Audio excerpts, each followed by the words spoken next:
करवीर तालुक्यातील वरणगे इथं गणपती रामजी पाटील आणि पांडुरंग बाजीराव पाटील यांची शेजारीच गुऱ्हाळ घरं आहेत। या वर्षीच्या हंगामात पांडुरंग पाटील यांच्या गुऱ्हाळ घरावर काम करत असलेल्या एका कामगाराला गणपती पाटील यांनी पुढील हंगामासाठी आपल्या गुऱ्हाळ घरावर काम करण्यासाठी बोलावलं होतं। या संदर्भात आज गुऱ्हाळ कामगार आणि गणपती पाटील कुटुंबियांमध्ये चर्चा सुरू होती। यावेळी पांडुरंग पाटील आणि त्यांच्या कुटुंबातील सदस्यांनी आपल्या गुऱ्हाळ घरावरील कामगाराला तुम्ही कामासाठी का बोलवता अशी विचारणा केली।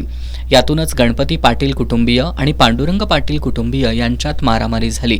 यामध्ये गणपती पाटील यांच्यासह त्यांच्या कुटुंबातील मनोहर पाटील, अनिल पाटील, पार्थ पाटील, अक्काताई पाटील आणि सविता पाटील हे जखमी झालेत। सध्या त्यांच्यावर CPR मध्ये उपचार सुरू आहेत। दरम्यान मारहाण प्रकरणी करवीर पोलीस ठाण्यात रात्री उशिरापर्यंत गुन्हा दाखल करण्याचं काम सुरू होतं।